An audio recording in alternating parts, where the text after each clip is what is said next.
Good afternoon, ladies and gentlemen. Welcome once again to Workers' Party headquarters for the introduction of our next batch of candidates. As you can see, we have 5 candidates to introduce to you today.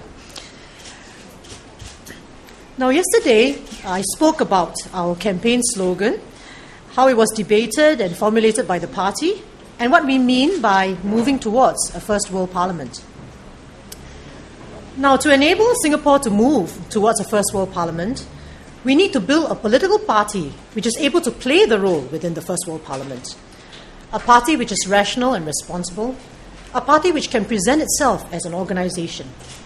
Our elected members as well have to be able to work together as a team in Parliament. And that is why the Workers' Party has been painstakingly building up our organisation for many years.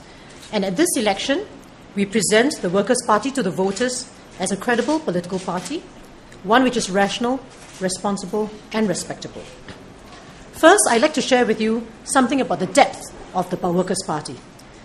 Workers' Party has historical depth and is as old as the PAP. That the Workers' Party managed to survive and remain active today is no mean feat.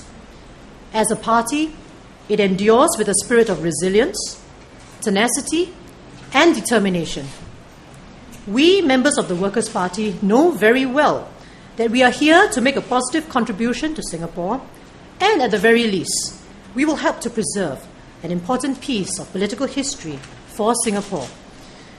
Now, if you're interested to know more about this, you can read the party's publication, the Workers' Party 50th Anniversary Commemorative Book, which I'm holding here.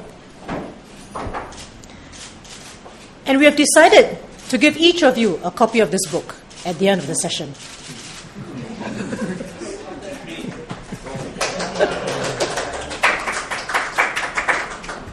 You will know from this book that besides the PAP, the Workers' Party has the longest presence in Singapore's legislative body. The collective memory and experience of its party members from such participation has guided the party's political approach. Our principles of political engagement are rooted in the belief in the rule of law and respect for the laws of the land. And while we may disagree on certain aspects of the political system, we believe in strengthening democracy through the parliamentary process. Next, I'd like to touch on estate management. As you all know, our current Secretary General, Mr. Lau Tia Kiang, has been an elected member for 20 years, and he has managed Hougang Town Council for the same period of time. Some of us in WP, including myself, have had the chance to be appointed town councillors there to understand town management. In the process, a town management team has been built up, and the knowledge and experience of town management has been shared within the WP. Therefore, the Workers' Party is ready to play its role in the First World Parliament.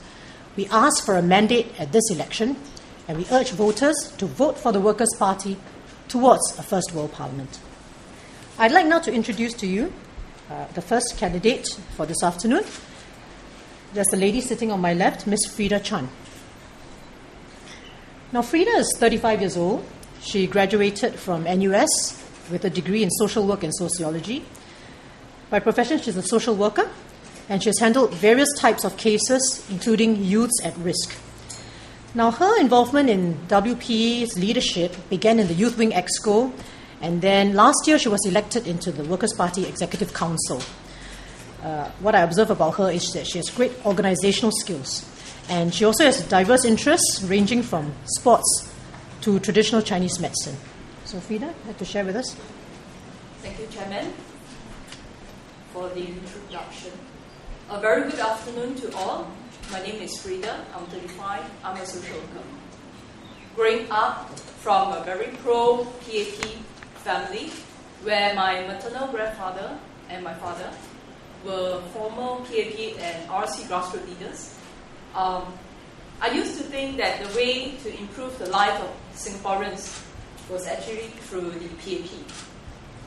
However, it was during the NUS days, serving in NUS Democratic Socialist Club as the Assistant Organizing Secretary, that I got the many opportunities to interact with political leaders. And that was when I began to be more open to opposition parties.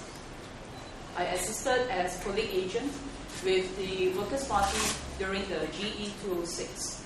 And then I had the chance to interact and get to know the members a bit more.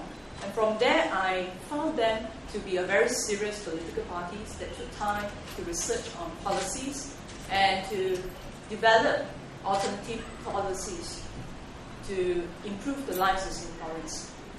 So it was their sense of purpose and sincerity that drew me to eventually join the party in October the same year. Since joining, I've been involved in organizing outreaches, forums, and the best part of this whole involvement, the part that I really enjoyed was the weekly house visits, getting to know the residents, know their issues, their concerns, and sometimes I do get a chance to direct them to the resource for the issues and their concerns. One issue that weighs heavily upon my heart is how can we let our elderly age with dignity.